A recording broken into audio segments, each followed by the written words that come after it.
it's moving up. So the risk of trying to keep holding it all the way into here is, of course, that we round trip the rest of it. So it's better to scale out, scale out, scale out as it's rising. If I feel that there's signs that we could reverse, which there's kind of early signs, like I showed on Coinalyze. On the bullish side, we've got declining funding, right? So funding is decreasing. So this move is not being driven by futures. It's being driven by either spot buying or futures selling. The only way you can have the perp futures below the spot price, which creates a discount, is either through heavy perp selling, which is shorting, or heavy spot buying, which also creates that dislocation.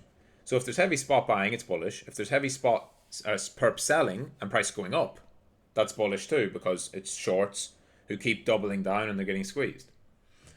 So from that perspective, it looks good. But we do have that open interest, a little bit of an open interest divergence, where if price keeps going up and open interest keeps going down, it's fine as long as price goes up because it's indicating a short squeeze, but it's not showing that new positions are coming in, new people are coming in to drive the market ever higher. And it means that when that squeeze ends, there's going to be a gap left behind, which you can see here. Like if you even just go to a 12 hour, right? If this is all a squeeze, then the squeeze started really over here, right? This is pretty much where the squeeze would have begun once it broke this high. And so wherever it goes, let's just say it does squeeze all the way to here. Everything behind here that's been left, all of this is being left as a gap, right? And I should probably actually draw it the other way around. Where if we push up to there, all of this becomes a gap. Because if it squeezes out, the shorts get wrecked. Where is the spot demand going to come back in? Well, price is going to fall back until it finds spot demand, which could be as low as down here. You don't know where that's going to be, but if this was just driven by squeezing out shorts and not so much organic demand, you could come all the way back down. And so as a trader with my long trade, you want to avoid round tripping all of that. That's why I'm sort of scaling out little bits as we rise up. The main part is still this T2, which I had from before, the aggressive squeeze target. That's still where I'm expecting to take the majority of the profit off, the last 60%. And we'll see, based on how price action looks at that point. So how does total look? Here's total. And then let's get on total 2 and total 3 and just compare them. I want to see how the altcoins have been moving versus BTC. If you're seeing Bitcoin outperforming, that's usually good.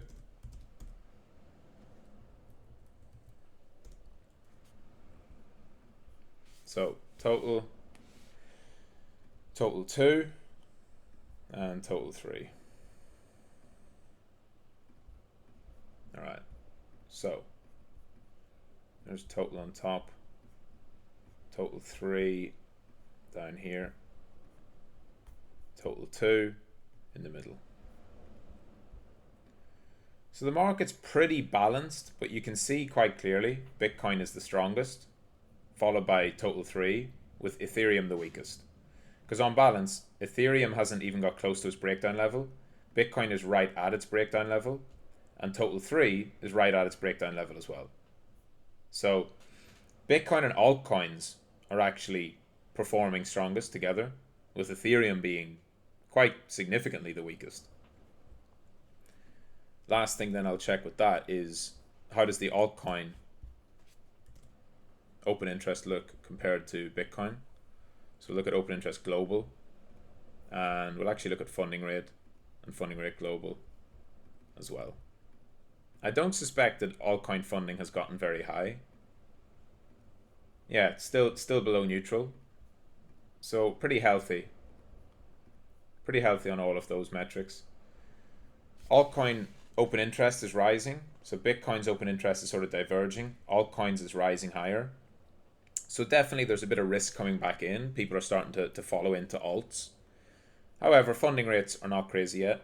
But the thing with funding rates is, you're not always going to get, like, funding's not always going to go super positive every time we have a crash, or before we have a pullback. Like as you can see here, this is the most bullish prices looked since the ETF, this is by far the most bullish the price has looked, right? But all the way over here, we had actually above neutral funding. So altcoins were touching above neutral most of the way down. Then they significantly went below that, went negative for a while, went negative, and even now they're just starting to recover back up, as is Bitcoin. So everything would point towards continuation, except maybe just this open interest divergence. But as I said, OI divergences, they can actually continue. They usually continue for quite a bit longer than you would expect. So I can show, going to 4 hour, I'll find an OI divergence that you can see where price can continue going higher even as open interest declines. Like here's an example. This was obviously the beginning of the end for Bitcoin, but you see that all the way over here, all the way to the ETF top, open interest was steadily declining, but all the way price was making higher lows and obviously also making higher highs.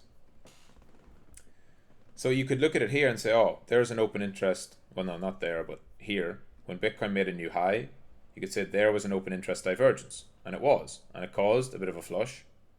But we then went higher. So the point is, back here we had much higher funding. We had alts going crazy. There was a lot more leverage to shake out.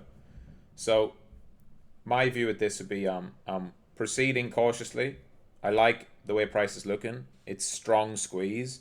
I don't see why there would be a big pullback if there's still shorts to squeeze.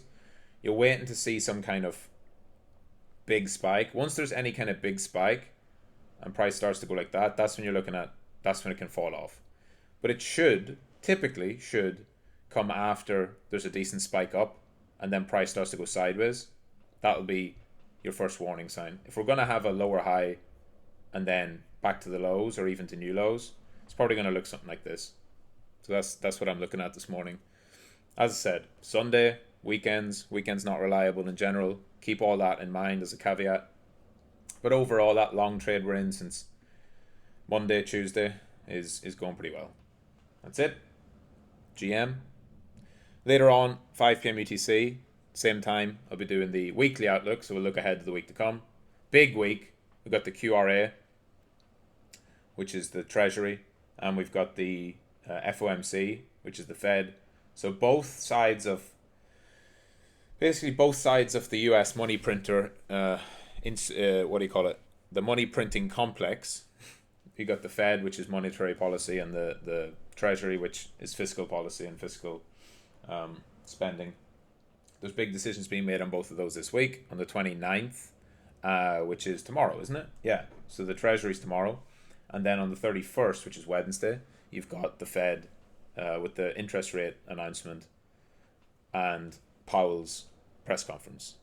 So, that's it. GM. See you later. 5 p.m. UTC.